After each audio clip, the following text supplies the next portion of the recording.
Trump ने Iran के school पर मिसाइल मारी थी जिसमें बच्चे मर गए थे। मुनीर ने इससे एक कदम आगे जाकर अस्पताल पर बम गिरा दिया। मुनीर ने एयर स्ट्राइक करके अफगानिस्तान में सैकड़ों बेगुनाहों की जान ले ली। मुनीर की इस करतूत के बारे में दुनिया को पता चला तो सब शॉक्ड रह गए, बॉस, कि क्या कर रहा है पाकिस्तान? अस्पताल पे कौन बम गिराता है? क्योंकि ईरान युद्ध के बीच पाकिस्तान ने अफगानिस्तान पर अब तक का सबसे बड़ा हमला कर दिया। रात के अंधेरे में पाकिस्तान ने ऐसी एयर स्ट्राइक की जिसने मुनीर की कायरता और क्रूरता दोनों को सामने रख दिया। पाकिस्तान ने अफगानिस्तान की राजधानी काबुल के एक अस्पताल को निशाना बनाया। पाकिस्तान की एयर स्ट्राइक में 400 मरीज मारे गए, 250 लोग घायल हैं। पाकिस्तान ने काबुल में उस नशा मुक्ति अस्पताल को निशाना बनाया जहां 3000 मरीज मौजूद थे। यानी पाकिस्तान ने बेगुनाह निहत्थे मरीजों पर बम बरसा दिया। पाकिस्तान की एयर स्ट्राइक में पूरा अस्पताल खंडर बन गया, बॉस। और पाकिस्तान की इस करतूत से अफगानिस्तान बुरी तरह भड़का हुआ है। अफगानिस्तान ने पाकिस्तान को सबक सिखाने की वैसे ही कसम खा ली है जैसे ईरान ने कसम खा रखी है कि मैं अमेरिका को नहीं छोड़ूंगा। पाकिस्तान ने ऐसे वक्त पर अफगानिस्तान को उकसाया है जब ईरान युद्ध को लेकर पाकिस्तान की हालत पहले ही खराब है। वहां पेट्रोल डीजल के दाम बढ़े हुए हैं, स्कूल कॉलेज दफ्तर खुलने में मुश्किल है, सैलरी के लाले पड़े हैं लोगों को। लेकिन सब जानते हुए भी मुनीर पाकिस्तान को एक और युद्ध में क्यों झोंक रहा है, इसके पीछे मुनीर का कौन सा नया खेल है, आज आपको बताऊंगा। इधर पाकिस्तान ने नया कांड किया, उधर ईरान युद्ध में भी ऐसा नया कांड हो गया कि युद्ध और ज्यादा भड़क जाएगा कहा जा रहा है।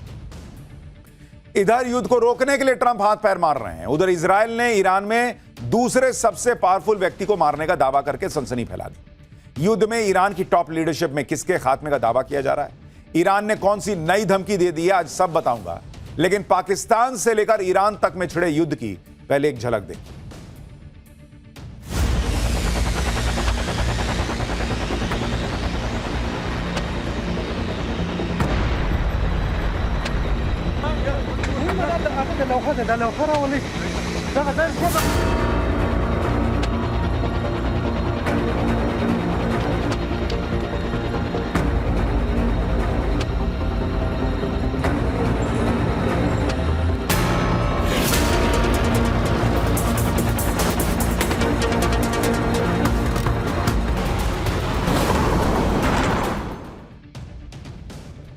जिस वक्त पूरी दुनिया युद्ध से भाग रही है, जिस वक्त ट्रंप चाहते हैं कि सब ईरान युद्ध में कूद जाएं और कोई युद्ध में आने को तैयार नहीं, ट्रंप खुद इस युद्ध से निकलने के रास्ते ढूंढ रहे हैं, उस वक्त ट्रंप का चापलूस मुनीर क्या कर रहा है आप देखिए। उसने अपना ही युद्ध छेड़ा हुआ है और यहां सब युद्ध खत्म करने की बात कर रहे हैं। उधर मुनीर के दिमाग में के तार ऐसे हिले हुए हैं कि वो फिर से अफगानिस्तान पर बम गिराने में जुट गया। पाकिस्तान ने एक ही रात में अफगानिस्तान में 400 लोगों को मार दिया।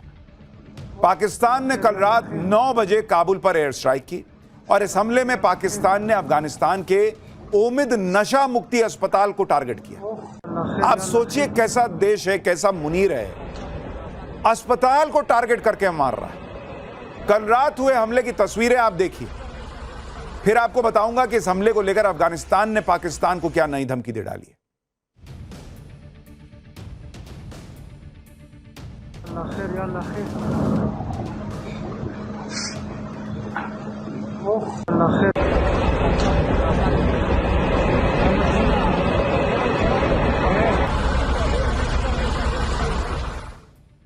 आप देख रहे हैं किस तरीके से अस्पताल जल रहा है। मुनीर ने अफगानिस्तान के अस्पताल पर बम गिराकर हद पार कर दी। तालिबान ने कहा कि पाकिस्तान ने निर्दोष लोगों को मारा है, लेकिन आप पाकिस्तान का झूठ देखिए कि वो कहने लगा कि उसने किसी अस्पताल को टारगेट ही नहीं किया, तो ये क्या अपने आप जल गया। पाकिस्तान के सूचना मंत्रालय ने कहा कि हमले बेहद सटीक थे और केवल मिलिट्री ठिकानों और आतंकवादी इंफ्रास्ट्रक्चर को निशाना बनाया गया था। किसी भी ऐसी जगह को टारगेट नहीं किया गया जहां आम लोग रह रहे थे। उल्टे पाकिस्तान ने कह दिया कि तालिबान झूठ बोलकर अफगान के लोगों और दुनिया को मूर्ख नहीं बना सकता, अपने गुनाहों को छुपा नहीं सकता। पाकिस्तान ने दावा किया है कि उसके हमले में जिस तरह के धमाके हुए हैं उससे यह पता चलता है कि वहां पर भारी मात्रा में हथियार और गोला बारूद था।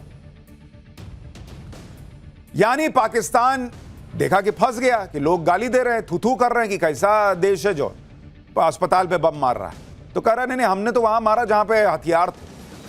पाकिस्तान ने अपनी करतूत पर पर्दा डालने की बहुत कोशिश की, लेकिन सुबह जब पाकिस्तान के हमले की तस्वीरें पूरी दुनिया ने देखी तो पाकिस्तान का झूठ पकड़ा गया। आप देखिए पाकिस्तान के हमले में कैसे अफगानिस्तान का पूरा अस्पताल तबाह हो गया। कहां आपको इसमें हथियार दिख रहा है? पाकिस्तान की एयर स्ट्राइक में 2000 बेड वाले इस अस्पताल में कुछ बचा ही नहीं। नशा मुक्ति अस्पताल में सब कुछ राख के ढेर में बदल गया। इन तस्वीरों ने पाकिस्तान के झूठ को धुआं धुआं कर दिया। जहां हमला हुआ वहां अस्पताल का ढांचा है, अस्पताल के बेड दिख रहे हैं। जहां हमला हुआ वहां मलबे के बीच डॉक्टर खड़े दिख रहे हैं। क्या पाकिस्तान इन तस्वीरों को झुठला सकता है? ये जो लोग मरे हुए हैं, ये आपको टेररिस्ट दिख रहे हैं क्या? अगर पाकिस्तान ने अस्पताल को टारगेट नहीं किया तो फिर इस 2000 बेड वाले इतने बड़े अस्पताल में क्या लोग अपने आप मर गए? और पाकिस्तान को जमकर लताड़ा। अफगानिस्तान के स्टार स्पिनर राशिद खान ने कहा कि नागरिकों को, घरों को, शैक्षणिक संस्थानों को या चिकित्सा ढांचे को निशाना बनाना, चाहे जानबूझकर हो या गलती से, यह वॉर क्राइम है बॉस, युद्ध अपराध है। मानव जीवन के प्रति इस तरह की बेरुखी खासकर रमजान के पवित्र महीने में बेहद चिंताजनक और घृणित है। अफगानिस्तान के क्रिकेटर मोहम्मद नबी ने कहा कि रात में काबुल में एक अस्पताल में उम्मीद बुझ गई। इलाज के लिए आए युवाओं को पाकिस्तानी सैन्य शासन की बमबारी में मार दिया गया। अस्पताल के बाहर माताएं अपने बेटों का नाम पुकारती रहीं। रमजान की 28वीं रात उनकी जिंदगी छिन गई। अफगानिस्तानी क्रिकेटर रहमानुल्लाह गुरबाज ने कहा कि रमजान में पाकिस्तान ने अफगानिस्तान के अस्पताल पर बम गिरा दिया। अंतर्राष्ट्रीय कानून कहां है? मानवता कहां है? और कितने जाने जाएंगी तब जाकर दुनिया इस पर कुछ बोलेगी। अफगानिस्तान के तेज गेंदबाज नवीन उल हक ने कहा कि अब इजराइल और पाकिस्तान के बीच अंतर करना मुश्किल हो गया है। पाकिस्तान के हमले से अफगानिस्तान के क्रिकेटर्स को बहुत बड़ा झटका है, क्योंकि साल 2022 में अफगानिस्तान के क्रिकेटर्स इस अस्पताल में गए थे। वहां मरीजों के साथ उन्होंने वक्त बिताया था। उन्होंने देखा था कि वहां कैसे मरीज रह रहे हैं। कोई असला बारूद नहीं था वहां पर। अस्पताल में क्रिकेटर्स को देखकर वहां के मरीज बहुत खुश हो गए थे और इस वीडियो में अस्पताल का माहौल काफी खुशनुमा दिख रहा था। आज जब उसी अस्पताल को पाकिस्तान ने खंडर बना दिया, मरीजों को लाश बना दिया, तो अफगानिस्तान में लोग रो रहे हैं। मुनीर ने पहले भी अफगानिस्तान पर बम गिराए थे, एयर स्ट्राइक की थी, लेकिन इस बार मुनीर ने जो किया उसका बदला अफगानिस्तान लेकर रहेगा। और इस हमले को लेकर अब अफगानिस्तान पाकिस्तान को बिल्कुल छोड़ने के मूड में नहीं है। अफगान तालिबान सरकार के प्रवक्ता ने अस्पताल में मरीजों की एक पुरानी तस्वीर साझा की और उनकी मौत पर दुख जताया। मुनीर के इस हमले को लेकर तालिबान ने पाकिस्तान को आखिरी वार्निंग दे दी। तालिबान ने कहा कि वो पूरी ताकत से पाकिस्तान के हमले का जवाब देंगे। तालिबान ने कहा कि यह कुर्बानी की रात थी। पाकिस्तान की मिलिट्री रिजीम ने ऐसा गुनाह किया है कि लोग जियोनिस्ट रिजीम के भी गुनाह भूल गए। अफगानिस्तान की इस धमकी को हल्के में नहीं लिया जा सकता, क्योंकि इससे पहले भी अफगानिस्तान ने पाकिस्तान का भूत बनाया था। उसकी चौकियां तबाह की थी, सीमा में घुसकर टैंक जब्त कर लिए थे। अफगानिस्तान ने तो हाल ही में इस्लामाबाद तक हमला करने का दावा किया था और यही वजह है कि पाकिस्तान में अब डर का माहौल है। आप सुनिए पाकिस्तान में किस तरह की चर्चाएं चल रही हैं। अस्पताल को निशाना बनाना, सैकड़ों मरीजों को मार डालना, यह ऐसा युद्ध अपराध है, वॉर क्राइम है, जिसकी भारी कीमत मुनीर को चुकानी पड़ सकती है। भारत ने भी पाकिस्तान की इस करतूत पर उसकी तगड़ी क्लास लगाई। भारत के विदेश मंत्रालय की तरफ से कहा गया कि यह कायरतापूर्ण और अनैतिक हिंसक कृत्य है, जिसमें बड़ी संख्या में आम नागरिकों की जान गई है। जिस जगह को किसी भी स्थिति में सैन्य टारगेट नहीं माना जा सकता, उसे निशाना बनाया गया। पाकिस्तान अब इस जनसंहार को सैन्य अभियान के रूप में पेश करने की कोशिश कर रहा है। भारत की तरफ से कहा गया कि पाकिस्तान का यह घिनौना हमला अफगानिस्तान की संप्रभुता पर खुला हमला है और क्षेत्रीय शांति और स्थिरता के लिए सीधा खतरा है। यह पाकिस्तान के लापरवाह व्यवहार के पुराने पैटर्न को दिखाता है, जिसमें वो अपनी आंतरिक नाकामियों को छिपाने के लिए अपनी सीमाओं के बाहर हिंसक कदम उठाता रहा है। भारत ने इस हमले को अफगानिस्तान की संप्रभुता पर सीधा हमला कहा और अंतर्राष्ट्रीय समुदाय से इसके लिए जिम्मेदार लोगों को जवाबदेह ठहराने की अपील की। मुनीर ने तालिबान से लड़ाई छेड़कर बहुत बड़ी गलती कर दी, क्योंकि पाकिस्तान इस वक्त ऐसी हालत में नहीं है कि युद्ध झेल सके। पाकिस्तान के पड़ोसी ईरान में पहले से ही युद्ध चल रहा है और इस युद्ध से पाकिस्तान की कमर टूटी जा रही है। पाकिस्तान में महंगाई से हाहाकार मचा हुआ है। वहां पेट्रोल ऑलरेडी 55 रुपया महंगा हो चुका है और 350 के पार जा चुका है।